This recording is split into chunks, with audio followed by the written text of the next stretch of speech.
Ako po si Bernadette Bautista. Ako naman po si Alberto Bautista. Ang anak po namin ay si Stephen Clyde Malabanan Bautista. Siya po ay 14 years old at na-diagnose po siya na meron po siyang diffuse midline glioma, grade 4 o tinatawag po na brain tumor. Humihingi po kami ng tulong sa Ako Bicol Party List at kay Congressman Saldico. Maraming salamat po. Mula sa ating satellite office sa Kongreso, makakausap natin ang mag-asawang sina Alberto at Bernadette Bautista para sa kanilang 14 na taong gulang na anak na si Steven. Dahil nitong ika-21 lamang ng Hunyo ay na-admit ang kanilang anak dahil sa nahirapan umano itong huminga dulot ng tumor nito sa utak. Kamusta na po itong kalagayan ni Steven? Ngayon po, naka-confine pa rin po kami sa PGH. Tinatapos po yung kanyang, yung paggagamot po niya sa pneumonia niya. Kasi po nung hindi po siya nahirapang huminga. Opo. So, ibig sabihin, nanay, 2 linggo na po kayong naka-admit dyan sa ospital. Ano po ang status ng tumor po ng anak nyo? Sa ngayon po, nung inulit po yung CT scan niya, yung tumor po niya lumalaki po, tapos namamaga. Nagkakaroon naman po ng pakonti-konti sa palibot po ng brain niya. Kailan nyo po nalaman na meron na palang tumor po itong anak nyo? Last year po, mga second week po ng May, Apo. nakikita po namin sa kanya, nagkakaroon po siya ng sintomas na yung hirap po siyang maglakad, para po siyang lasing, tapos lagi na lang po siyang tulog. Opo. At paantok-antok po siya, akala naman po namin, nagpapahinga lang siya ng pagkakagaling niya sa school. Opo. Pero hanggang sa po sa lumimit ako ng lumimit, na lagi na yung paglalakad po niya, talagang hindi na po niya mapigilan, na out of balance na po siya. Kaya nung pina-check up po namin ng June, dire-diretso na po kami sa ospital kasi pinayo na po agad ng doktor na magpa-CT scan, MRI po kami. Opo. Habang papunta pa po kami ng ospital, nag-seizure na po siya. Nag-seizure na po siya, kaya diretso admit na po kami. Tapos nung magawa po yung MRI niya, nakita na po na meron siyang brain tumor. Tapos po agad doon, may kasama pong hydrocephalus. Ilang taon na po itong anak nyo, ma'am? 14 years old po. 14 years old. So, Opo, bata pa. panganay po namin. Opo. So, bata pa po. Ano raw yung maaring naging dahilan po nito? Kung bakit nagkaroon siya ng brain tumor? Tinitingnan po ng mga doktor kasi po yung anak po namin ay matangkad na bata, basketball player po. Tinitingnan po yung anggulo kung siya ay nabago o natamaan ng bola sa ulo. Opo. O kung yung nung bata pa po meron na po talaga siya noon, na ngayon lang po naging active. Opo. So, ibig sabihin, bata pa talaga, ma'am, ay meron ng ganitong sakit itong anak nyo. Pero hindi active. Pero ngayon na nasa 14 years old, at tinitingnan natin dahil sa kanyang sport na basketball, ay posibleng nakuha niya itong tumor. Opo. Tapos po nung pag-admit mo namin ng June, na ginawan po siya ng sun surgery para po ma-drain yung tubig sa ulo niya. Opo. Kasi nagkaroon na po siya ng hydrocephalus. Kasabay na po noon, binayopsy din po yung pinaka-tumor niya. Pagdating po ng August, binigay po sa amin yung resulta. Apo. Malignant po talaga, cancerous. Opo, Kaya po pagdating po ng September, na-admit na naman po kami kasi nag-seizure na naman po siya. So, yung nabanggit nyo, nanay, talagang cancerous po itong kalagayan po ng anak nyo. Ano pa yung mga hindi niya na nagagawa ngayon dahil sa kanyang tumor? Wala na po siyang nagagawa kasi naka-bedridden na po talaga. Opo. Pero ngayon Parang nakakausap niya. Nakatingin na lang po na sa amin. Pag, lagi na lang siya tulog. Ganun po. Pero ngayon, nanay, nakakausap niyo pa po itong anak niyo, ma'am. Itong si Sa Steven. ngayon po, hindi po. Pero nung last po di ba po na-admit po kami ng September hanggang November, ginawa po yung radiation therapy niya. Opo. Pagkatapos po nung radiation therapy niya, pagdating po ng December, mga bagong taon, nakapagsalita po siya lahat, bumalik Opo. sa kanya. Nakapagsalita siya, pero hindi na po siya nakakalakad kasi naka-bedridden na lang po siya. Pero nakakapagsalita po siya sa amin. Opo. Kaya po pinayog po ng doktor, ma-admit ulit kami ng February.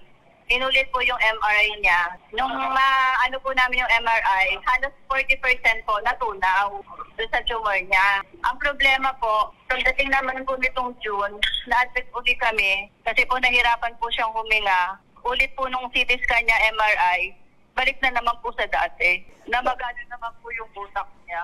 Opo, nabanggit po ba sa inyo ng doktor kung ano ang dapat isagawa sa sitwasyon ng anak? Kailangan ba itong idaan sa operasyon? Wala po. Hindi po pwedeng operahan kasi yung mismong pinaganohan po ng tumor niya ay nasa gitna po sa thalamus, sa may brainstem, malalim. Hindi po nila papangasahan na ma-opera. Ang isinadjust lang po sa amin ay mag-oral chemo kami ng 8 months. So sabi ng doktor ay maaari pa itong maidaan sa gamutan sa itong sitwasyon ni Steven. Sa ngayon po, yun lang po yung sinasuggest nila, pero hindi mo po nila pinapangako na matatanggal po talaga yung tumor. Mapipigilan lang po nung oral chemo yung paglaki, pero hindi po matatanggal. Kayo nanay, paano nyo po natutustusan po yung pangangailangan nyo? Itong mister mo nanay, ano po yung trabaho niya? Carpenter po yung mister ko, pero ngayon po hindi po siya nakakapagtrabaho kasi kami po yung salitan sa sa ospital. Hindi ko po kasi kaya yung anak ko ako lang mag-isa. Kasi wala na po siya talagang kakayahang makakilos ng ayos. Opo. Ikaw nanay, ano po yung pinagkakakitaan natin? Dati po akong factory worker, pero simula po nung na-diagnose yung anak po namin last year, Opo. nag-resign na po ako. Wala na po akong trabaho. Kumbaga ma'am, ikaw na yung full-time na nag-aalaga po dito sa anak nyo dito sa ospital. Opo. So paano nyo ma'am natutustusan po ang pangangailangan nyo, especially ngayon na nasa ospital po itong anak nyo? Ang nangyayari po pa, hingi-hingi kami kung saan po kami pwedeng lumapit. Hanggang sa nag-post na po ako sa Facebook. Yung Opo. sa Facebook ko po, nananawagan po kami ng tulong. Tapos yung mga kamag-anak po namin, nagbibigay po pa konti-konti. Para po makapag yung sa akin po sa pangkain namin sa ospital, yung mabigay po. Sige nanay, maitanong ko lang kayo, dahil lumapit po kayo sa Ako Bicol Party List, ano po yung pinakakailangan po ngayon ng anak nyo? Kailangan po hihingi po kami ng tulong para po sa hospital bill po namin. Sa ngayon po, nasa 73,400 plus na po yung hospital bill po namin. Opo. At maliban po dyan nanay sa hospital bill, meron po ba kayo na gamot na iniinom po ito si Steven? Opo, may maintenance po siyang gamot na yung para po hindi po siya mag-seizure. Nasa magkano po ito nanay? Yung isang bote po niya ng levetiracetam, nasa kulang-kulang 2,000 po yun. Tapos yung oxcarbazepine po niya, nasa 800 plus po. Ang isang bote, tig-isang bote po. So hanggang kailan rin po ito tumatagal? Yung levetiracetam po niya, umaabot lang po yun ng 2 weeks. Tapos yung oxcarbazepine po, isang bote po, 5 days lang po. So Bukod talagang... pa po doon, meron pa rin po siyang ibang gamot na para po sa sodium niya na Opo. 3 tabs kada araw. So talagang magastos po ito. Ano nanay? Po sa isang araw yun. Opo, so ibig sabihin nanay, talagang magastos po ito. Opo. Talaga pong pinanghihingi na po talaga namin ang yung sa gamot niya. Kasi sa maintenance pa lang po niya, talagang hirap na po kami makuha. Sige nanay at tatay Alberto, para sagutin ang pangangailangan medikal, nasa kabilang linya ng ating telepono si Sir Alvin Martinez, ang Supervising Political Affairs Officer ng Ako Bicol Party List. Magandang hapon Sir Alvin. Magandang hapon, sir, at sa mga nanonood at nakikinig po sa programang Tabang Ora mismo.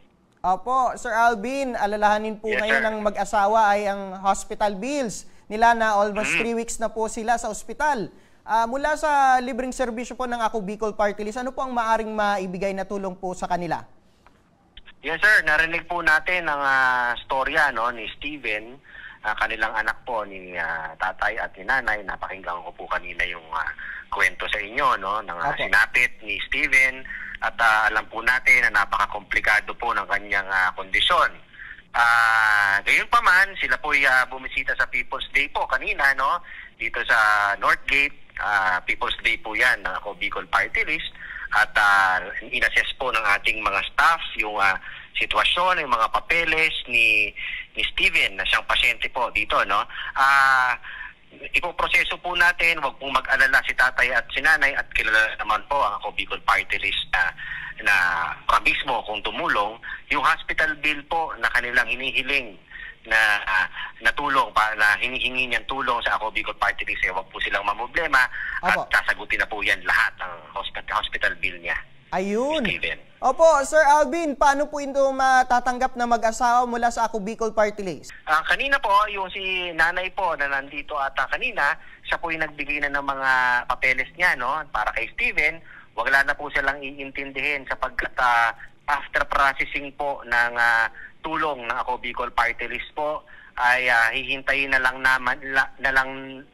nila yung yung abiso o tawag ng Ako Bicol staff, no. Siguro hindi yan magtatagal, tatawagan na sila, kukontakin na sila ng Ako Bicol coordinators at staff natin, matatanggap na nila yung guarantee letter na yan mula sa Ako Bicol Party List. Ayun, sige. Sir Alvin, standby ka lang po. Balikan ko lang yung mag-asawa. Nanay, Tatay Alberto, anong masabi natin mula sa Ako Bicol Party List? Wala na po kayong dapat alalahanin sa hospital bill ay sagot na ng Ako Bicol Party List. Ano po yung mensahe natin? Maraming salamat po. Nagpapasalamat po kami sa Ako Bicol Party List at saka kay Congressman Saldi po. Maraming salamat po. Opo, kumbaga natupad na po yung hinihiling natin kay Lord na papamagitan ng Ako Bicol Party List ay sagot na itong hospital bill na matagal niyong inaalala. Opo, salamat po. Maraming salamat po. Sir Alvin, maraming salamat po, Sir Alvin. Yes sir. Maraming salamat din po at mabuhay po ang Tabang Ora mismo. Opo, yan po si Sir Alvin Martinez. Siya po ang Political Affairs Officer ng Ako Bicol Party List.